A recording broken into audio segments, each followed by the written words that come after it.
드리겠습니다. 우리 사도신경으로 신앙 고백하겠습니다. 나는 전능하신 아버지 하나님, 천지의 창조주를 믿습니다. 나는 그의 유일하신 아들 우리 주 예수 그리스도를 믿습니다.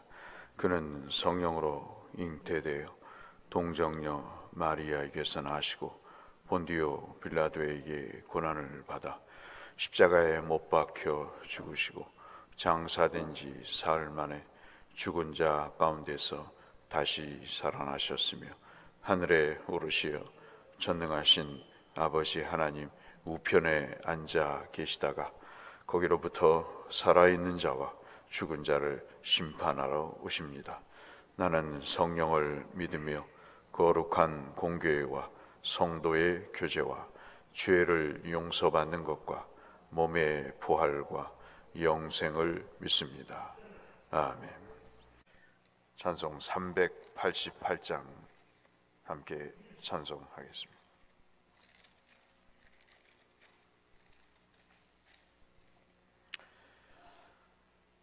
찬송가 388장 비바람이 칠 때와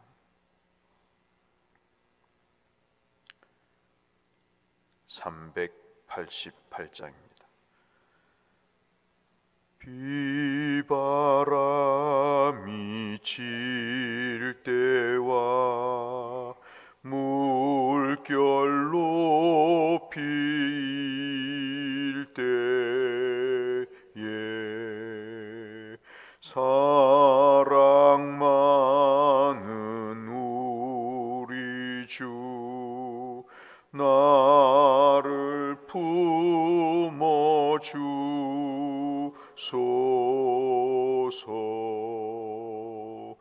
풍파 지나가도록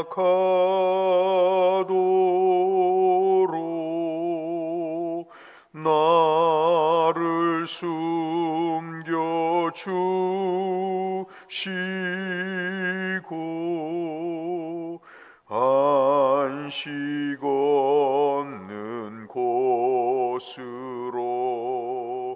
주여 인도하소서.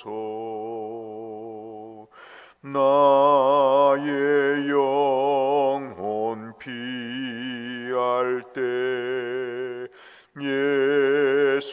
예수밖에 없으니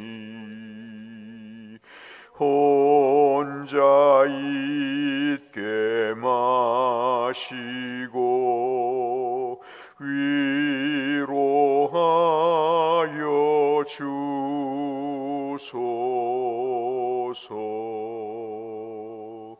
구주 의지하옵고 도와주심 비오니 할 수 없는 죄인을 주여 보호하소서.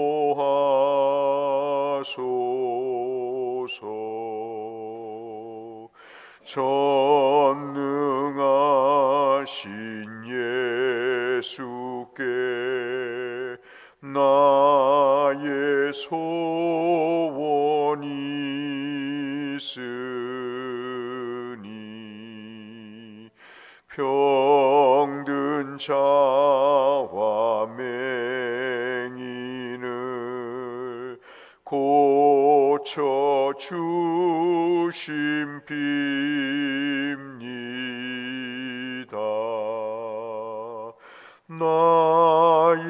나에게는 죄악이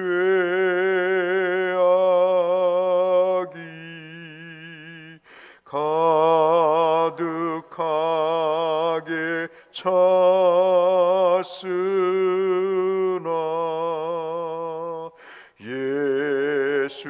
예수께는 진리와 은혜 충만하도다.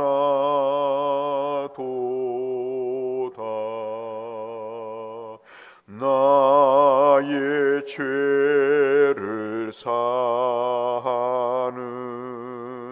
주의 은혜 크도다. 생명수로 고치사 나를 성케 하소서. 생명수는 예수니 마시게 하시옵고 샘물처럼 내 맘에 솟아나게 하소서.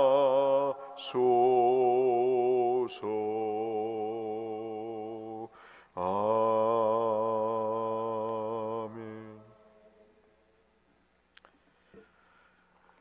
욥기 4장 1절에서 마지막 절 말씀까지 보도록 하겠습니다. 구약성경 764쪽에 있는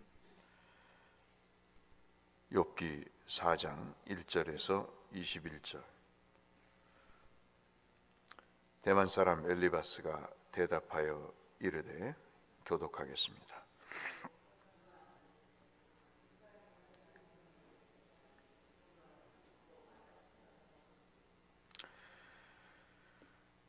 보라, 전에 내가 여러 사람을 훈계하였고 손이 늘어진 자를 강하게 하였고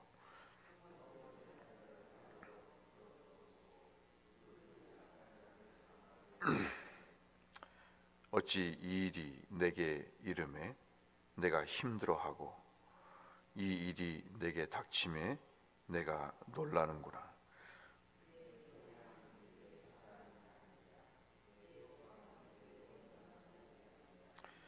생각하여 보라, 죄 없이 망한 자가 누구인가? 정직한 자의 끊어짐이 어디 있는가?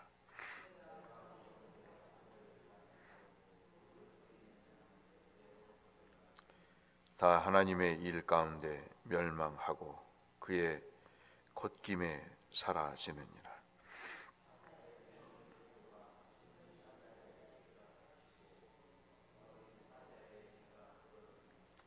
사자는 사냥한 것이 없어 죽어가고 암사자의 새끼는 흩어지느니라.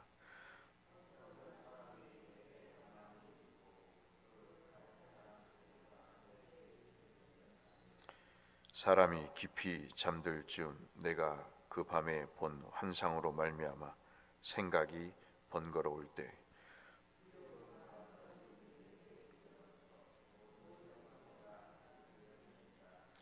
그때 영이 내 앞으로 지나매 내 몸에 털이 쭈삣하였느니라.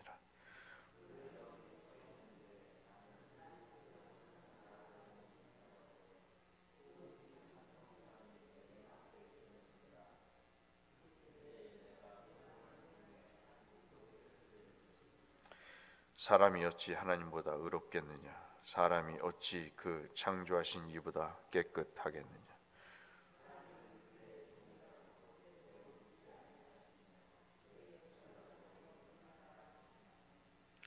하물며 흙집에 살며 티끌로 티를 삼고 하루살이 앞에서라도 무너질 자이겠느냐?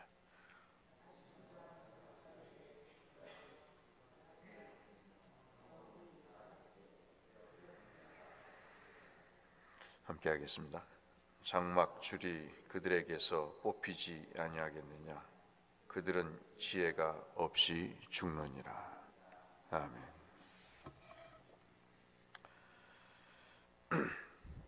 욥기는 여러분 잘 아시는 말씀처럼 3장부터 시작해서 37장까지 친구들의 대화로 시작이 됩니다. 우리가 어제 살펴본 대로 자기의 생일을 저주하고 정말 그 닥친 고난에 대해서 7일 동안 아무 이야기 없던 욥이 하나님 앞에 재앙을 당하고 나서 드디어 입을 열게 됩니다. 한계에 다다른 거죠. 먼저 3장에서 입을 욥이 열고 난 다음에 친구들이 4장에서 입을 엽니다. 그러니까 어떤 벌어진 상황에 대해서 사람이 입을 열기 시작을 하는 것이죠. 고난을 당한 욥도 입을 열고 그 고난을 안타깝게 지켜보던 친구들도 위로를 하면서 아무 말 않다가 입을 이제 열기 시작합니다. 이것이 이제 전체 욥기의 거의 80% 이상을 차지하는 내용입니다. 사람의 말이 욥기 전체에 해당되는 내용이죠. 근데 욥의 그 당한 고난을 보면서 참 우리 같으면 위로를 하고 그래야 되지 않겠어요? 근데 참 사람이라는 것은 예나 지금이나 악한 존재라. 여러분 오늘 4장에 보시면 욥이 생을 저주한 이후에 세 친구 중에서 이 엘리바스라고 하는 가장 나이가 많을 것으로 추정이 되는 그 사람이 입을 열기 시작합니다. 나이가 지긋하니까 그 나이에 걸맞게 위로를 할 것이다. 욥이 깨닫지 못하는 것을 이야기할 것이다. 기대할 법한데 이제 엘리바스가 이야기를 합니다. 그 내용이 오늘 1절부터 시작이 되는 내용입니다. 특별히 4절부터 11절까지 보면 엘리바스가 이야기를 합니다. 그 중에서 3절, 4절을 먼저 보면 네가 한때는 낙심한 자, 여기서 표현이 손이 늘어진 자, 언제 한번 설교한 적도 있죠. 손이 늘어진 자나 넘어진 자나 무릎이 약한 자, 즉 어떤 일을 당해서 도저히 낙심하고 실망할 수밖에 없었던 그런 사람들을 네가 위로해 주었지 않냐. 근데 네가 지금 고난을 당하는데 이 고난을 왜 순순히 받아들이지 못하느냐. 남이 고난을 받을 때는 한 수, 두 수 가르치고 야, 그걸 좀 참고 견디라. 그렇게 격려하고 그렇게 권면했던 네가 고난을 당하고 나니 왜 너는 그 고난을 달게 받지 않고 왜 그것을 받아들이지 못하고 네 삶을 그렇게 저주하느냐. 나이 먹은 사람의 첫 마디인 거죠. 틀린 말이 아니죠. 남을 위로했듯이 했으면 너도 네 자신을 그렇게 위로하며 살아야 되지 않느냐 이야기합니다. 그러면서 이제 한술 더 떠서 6절로 8절에 이런 말을 합니다. 뭐라고 얘기하냐면 하나님을 경외하는 것이 내 믿음이고 너 하나님 경외한 사람이잖아. 온전한 길을 걷는 것이 내 희망이 아니냐. 너 지금까지 그렇게 살아왔지 않냐. 근데 잘 생각해 봐라. 이 고난당하는 사람들의 대표적인 특징이 뭔지 아니? 죄를 지었기 때문이야. 죄를 졌으니 당연히 그 죄 때문에 망하게 되는 거야. 7절 말씀. 정직한 사람이 멸망한 일을 본 적 있어? 정말 내가 본 바대로 보면 악을 갈아서 죄를 뿌린 자는 그대로 거두는 거야. 이게 무슨 말이겠어요? 6절로 8절 말씀은 너는 거둔 대로, 심은 대로 거두게 된 거야. 네가 죄가 있기 때문에 이런 고난이 있는 거지. 죄가 없는데 하나님이 너를 이 고난을 허락하셨겠니? 틀린 말이 아니죠? 맞습니다. 그래서 욥의 고난을 해석을 하면서 뭘 얘기를 하냐면 너는 너의 보응을 받는 거야. 여러분 누구한테 한번 아픈 사람한테 찾아가서 암 걸린 사람한테 이광호 권사님 암 걸린 사람한테 가서 너가 왜 암 걸렸는지 알아? 너가 무슨 나쁜 짓을 해서 그렇게 된 거야. 그렇게 얘기를 한다고 한번 생각해 보십시오. 여러분. 그 사람이 고맙다고 그러겠어요? 어디서 그런 말을 하냐고 역정을 내지 않겠습니까? 그래서 하나님이 잘못한 사람은 반드시 징계를 한다는 것이 이 엘리바스의 이야기입니다. 근데 여러분 생각해 보십시오. 욥은 지금 뭘 잘못해서 징계를 받는 게 아닙니다. 하나님도 인정한 사람이에요. 1장에서도 그렇고 2장에서도. 그것도 사탄 앞에서 우리의 로망이죠. 하나님이 우리를 그렇게 칭찬하시면 얼마나 좋을까 할 정도로 온전하고 순전한 사람을 이 세상에서 욥과 같은 사람을 본 적이 있느냐. 그는 항상 이렇게 살았다. 그러니 1장, 2장에서 이미 욥은 뭘 잘못해서 자식이 죽고 재산이 없어지고 종들이 죽어 나자빠지는 그런 상황이 아닌 거예요. 우리가 정말 나이를 먹으면서 하나님 앞에 기도해야 될 내용이 있다면 고집이 아니라 편견이 아니라 하나님 앞에 폭넓은 공감과 이해력을 갖도록 기도를 해야 되는 거예요. 그래야 존경과 사랑을 받는 것입니다. 우리가 조금 아프면 힘들잖아요. 그러면 누가 위로해 주기를 바라고 빨리 낫으면 좋겠다고 이야기를 해 주길 바라잖아요. 그런데 왜 감기가 걸렸어? 왜 먹을 것이 없어? 네가 그따위로 사니까 하나님이 너를 그렇게 내버려 두시겠냐? 그래서 망하는 거야. 어떤 교회 권사님이 신방을 갖고 권면을 하는데 목사님이 설교를 다 하셨어요. 하시고 나서 이제 잘 은혜를 끼치고 나오는데 기도 많이 해. 응?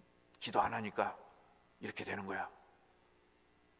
그 목사님이 실컷 말씀을 전하고 위로를 하고 소마음을 주고 그러고 나오는데 목사님 뒤통수에다 대고 그 신방받는 사람에게 기도 많이 안 하면 이런 문제가 해결이 안 돼. 그럼 맞는 말 같은데 그 신방받은 사람에게 있어서는 그럼 내가 기도 안 해서 이 모양 이 꼴이 됐나? 그런 생각을 갖게 되는 겁니다. 엘리바스는 지금 상처를 입고 있는 이 욥에게 욥의 무슨 잘못 때문에 이런 재앙이 있었다고 이야기를 하는 거죠. 그리고 12절 이하에 보시면 특별히 우리가 살펴볼 내용대로 자기의 말이 옳다라고 하는 그것을 뒷받침하기 위해서 12절 13절에 흔히 사람들이 많이 쓰는 수법을 씁니다. 그 수법이 뭐냐면 자기가 신령한 체험을 했다는 거예요. 그럴 수도 있겠죠. 환상 중에 어떤 영적인 존재를 체험했는데 털이 쭈삣할 정도로 자기에게 세미한 음성을 마치 에레미야가 경험한 것처럼 그러한 세미한 음성을 들었는데 뭐라고 이야기를 하냐면 하나님께서 정말 악한 자를 그냥 두시지 않는다. 하나님은 의로우신 분이기 때문에 이 사람이 창조주보다 깨끗할 수 없기 때문에 하나님은 의로우신 분으로 항상 악을 징벌하신다는 그런 환상을 자기가 봤다는 겁니다. 근데 여러분 우리가 모두가 다 공감하듯이 하나님을 체험했다. 영적인 체험을 했으니 네가 이 말을 들어야 된다라고 이야기를 하면 하나님을 만나서 그 음성을 듣고 특별한 체험을 한 것을 근거로 해서 내가 지금 너한테 충고를 한다고 이야기를 하니 여러분 하나님이 그랬다는데 무슨 반론이 있겠어요?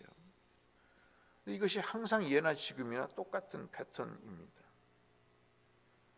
네가 하나님 한 분만 의롭다고 생각하면 될 거를 왜 인정 못하고 네 스스로 의롭다고 하느냐.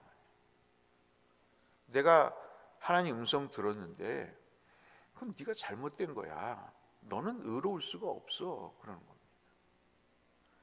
그러니까 네가 죄를 졌기 때문에 이런 형벌을 받는 것이다라고 이야기를 합니다.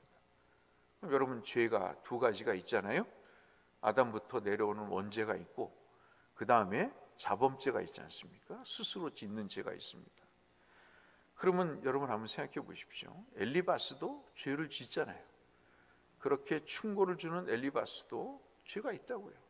그럼 그 엘리바스도 엘리바스의 자신의 말에 의하면 그도 징벌을 받고 있어야 되는 겁니다.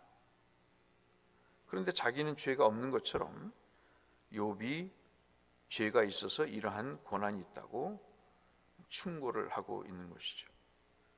야고보서 3장 1절에 이런 말씀이 있잖아요. 많이 선생되지 말라. 선생된 자는 더 심판이 크다. 선생이라고 알고 있는 그것 때문에, 지키지 않는 그것 때문에 하나님이 심판이 크다라고 이야기를 하고 있습니다. 위로자가 정죄하고 심판하는 선생질을 하고 있는 것이죠. 여러분, 참 이런 사람들을 만나면 너무 힘든 거예요. 욥이 그렇지 않아도 자기의 무엇이 잘못이 있는지를 찾고 있습니다. 하나님 앞에 왜 하나님이 이렇게 하시는지를 모르고 있어요. 그래서 그것을 찾고 있는데 대놓고 네가 죄 때문에 이러한 고난을 당하니 너는 하나님 앞에 회개하고 당장 네 죄를 고해야 네가 회복될 수 있다라고 이야기를 하는 것이죠. 오늘 우리에게 이 4장은 뭘 이야기할까요? 하나님을 믿으면서 우리가 기도하는 내용이 하나 있습니다. 저는 그렇게 기도하고 여러분도 기도하실 필요가 있어요. 신앙은요, 하나님에 대한 이해뿐만이 아니에요. 신앙은 인간에 대한 이해도 필요한 겁니다. 하나님께서 우리에게 여러 가지 은사를 베풀어 주셨어요. 그 은사 중에 하나가 뭐냐면 공감하는 은사입니다. 그리고 이해하는 은사인 것이죠. 오늘 4장도 첫 번째 엘리바스의 조언자의 이야기를 통해서 무지함의 한계를 말씀하고 있는 것입니다.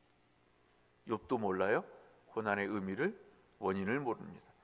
엘리바스가 원인을 이야기하지만, 권선징악이라고 이야기하지만 그것도 모르는 이야기입니다. 그래서 이 4장은 우리가 어떤 상황을 모를 때, 어떤 일에 정말 원인을 찾지 못할 때 우리 하나님 앞에 기도를 해야 되겠죠. 그러나 그 기도를 하면서 동시에 우리에게 공감 능력과 이해력을 달라고, 같이 아파하고 같이 위로할 수 있는 그런 은혜를 달라고 기도하는 것이 우리에게 필요함을 이야기를 하고 있습니다. 이 지루한 장마같이, 한 권사님이 말씀하신 것처럼 고장난 라디오 같이 이 무지한 사람들의 이야기가 4장부터 37장까지 지루하게 계속됩니다. 해답도 모르고 자기가 말하는 말도 모른 채 이런 엄청난 혼란이 37장까지 이어지고 38장에 하나님이 나타나셔서 그 문제를 해결을 하는 그런 일이 벌어집니다. 오늘 이 아침 한번 기도하시죠. 내가 그리스도인으로 살면서 우리보다 못한 사람이 있잖아요. 우리보다도 약하고 연약한 사람들이 있습니다. 때로는 죄를 짓기도 하고 때로는 부족해서 우리 성에 못 찬 사람도 있습니다. 그러나 주님은 우리가 알다시피 현장에서 가늠한 여인, 그리고 범죄한 사람들, 세리들, 죄인들, 이런 사람들 혼내줘야 마땅하죠.